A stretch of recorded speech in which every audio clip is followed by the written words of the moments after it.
Yuk buka rekening saham, download aplikasi Motion Trade sekarang. Bagian dari mafia tanah yang terorganisir gitu itu nggak ada. Dan itu nanti kita akan buktikan di pengadilan. Kalaupun memang ini sampai tingkat ke pengadilan gitu. Bang, ini terakhir mungkin penyerahan diri yang terakhir ya Bang ya. Tadi kan di informasinya kan tinggal 2 ya Bang. Di informasinya kan tinggal 2. Ini penyerahan diri yang dia yang terakhir ya. Yang kelima. Oh iya. Jadi ini kan hari ini ada yang tadi Bu.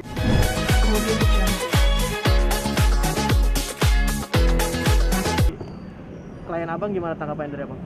Oh jadi terima kasih, selamat sore pada rekan wartawan semua. Pada hari ini klien saya menjalani pemeriksaan sebagai tersangka. Ya, artinya bagaimanapun proses hukum ini sesuai dengan hukum acara pidana, ya kita tetap ikuti kan gitu. Jadi mungkin 22 hari ke depan akan dilakukan penahanan kan gitu. Ditahan hari ini Bang? Kosong? Ya mulai hari ini ditahan. Hasil tes kesehatan di Bidokes tadi bagaimana hasilnya bang? Bagus. Artinya artinya bagaimanapun kita ikut prosedur kan sudah hasilnya bagus. Ya, kan ini kan ditahan bang. Cuma abang kan ada pilihan upaya hukum selanjutnya. Mungkin ada penangguhan atau gimana bang rencananya? Oh itu adalah hak daripada tersangka. Kita akan coba berupaya kan begitu. Karena penahanan itu kan memang diatur dalam KUHP, itu ada hak subjektif daripada penyidik. Objektifnya nanti kan ada dalam pertimbangan daripada penyidik kan gitu. Jadi upaya hukum ya tetap kita akan tempuh. Berarti udah ada rencana untuk ajukan penangguhan ya bang? Nah begitu kira-kira. Begitu. Oke. Satu lagi Tambah. tambahan ya dari kita ya.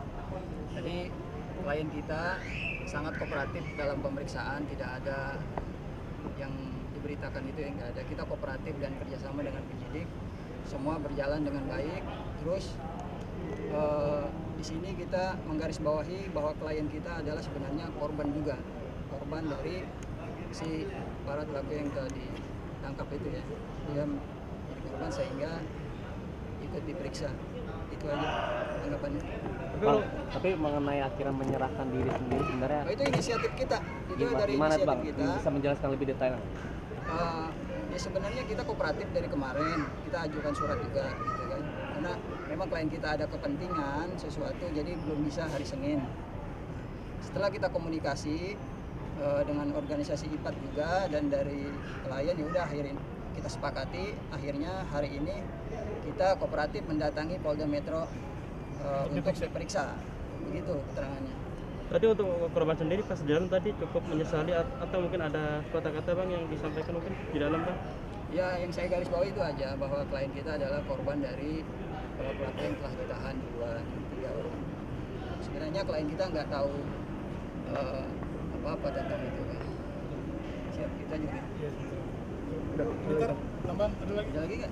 Jadi sedikit ya terkait masalah Pak Erwin ini kan karena memang kapasitas beliau sebagai PPAT gitu. Jadi memang dalam porsi hukum pidana kalau kita melihat dari berkas-berkas dan dokumen yang ada dan pemeriksaan saat Pak Erwin menjadi saksi ini memang artinya kita memang mengharapkan memang kalaupun memang Pak Erwin ini melakukan tindak pidana harus sesuai dengan porsinya karena kan memang yang dituduhkan oleh Pak Erwin ini kan pasal memang seperti pelaku utama. Jadi memang kita ingin membagi 2 klaster lah. Kalau dikatakan oleh Pak Kasubdit yang pernah disampaikan dalam press release-nya dia membagi 2 klaster, ada klaster pelaku utama dan klaster PPAT.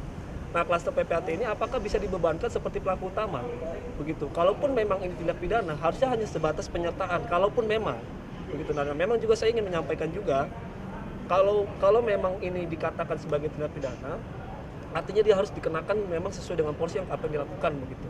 Nah, memang kita seperti ingin mengarahkan ini ke etik ya, etik sebagai seorang PPAT. Kalaupun memang ada kelalaian prosedur dalam penanganan membuat AJB peralihan itu, ya nanti akan disanksi secara etik begitu kan. Nah itu yang pertama. Dan yang kedua adalah jadi memang teman-teman media fokus saja pada proses hukum yang berjalan sesuai dengan KUHP. Karena memang kita tahu pelapor ini adalah public figure, jangan sampai ada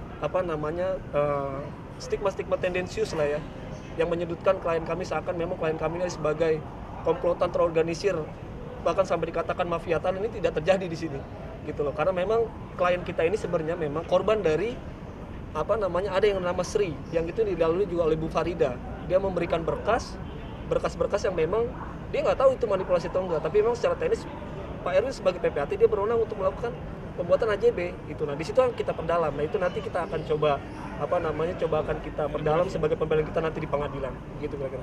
Bang, akhirnya proses penyerahan diri ini akhirnya resmi ditahan hari ini dan sudah mengikuti. Iya, jadi begini, memang sebenarnya kan ada pagi tadi saya berita sempat baca itu kan bahwa Pak Erwin ini kabur segala macam. Nah ini memang sebenarnya memang ini adalah tindak lanjut dari kemarin kita sudah mengajukan surat penundaan. Jadi nggak ada itikat buruk Pak Erwin untuk kabur, dan memang hari ini kita datang ke Polda bersama teman-teman dan tim ini memang atas dasar inisiatif karena memang Pak Erwin ingin menghadapi proses ini. Tapi memang beliau butuh kesiapan mental, kesiapan yang memang akhirnya kita minta penundaan 1 hari yang tadinya memang diperiksa di tanggal 22 kemarin di hari Senin, akhirnya di hari ini di hari Selasa. Pasal yang sudah ditetapkan kan dan sanksi hukumnya? Kenapa? Pasal yang sudah ditetapkan dan sanksi hukumnya mungkin sudah. Ya ada kan pasal itu kan ada laporannya 263, 264, 266, 372 dengan Undang-Undang Tindak Pidana Pencucian Uang. Nah ini memang yang kita sangat kritisi dan kita sangat ingin perdalam apakah memang bisa dikatakan bahwa Pak Erwin ini bisa dikenakan sanksi atau pasal sangkaan yang sama dengan pelaku utama. Nah itu coba nanti kita coba perdalam untuk pembelaan kita kepada Pak Erwin. Tapi memang sekarang fokus saja pada proses proses penyidikan yang ada, dan saya juga mengapresiasi pada teman-teman penyidik dan kepolisian. Beliau sangat bertugas dengan sangat profesional. Tadi juga saya mendampingi Pak Erwin di dalam itu. Setiap pertanyaan-pertanyaan memang dijawab dengan baik dengan Pak Erwin, dan juga teman-teman sangat mengayomi sekali. Tapi intinya adalah jangan dimainkan isu ini sebagai bahwa memang klien saya adalah bagian dari mafia tanah yang terorganisir gitu, itu nggak ada. Dan itu nanti kita akan buktikan di pengadilan. Kalaupun memang ini sampai tingkat ke pengadilan gitu. Bang, ini terakhir mungkin penyerahan diri yang terakhir ya Bang ya. Tadi kan diinformasikan kan tinggal 2 nih Bang. Diinformasikan tinggal 2, ini penyerahan diri yang dia yang terakhir ya. Yang kelima. Oh iya. Jadi ini kan hari ini ada yang tadi Bu Ina Rosiana ya dan Pak Erwin Ridwan. Hari ini memang Pak Erwin Ridwan dan Ina Rosiana sudah ditahan. Ini harusnya dari Padri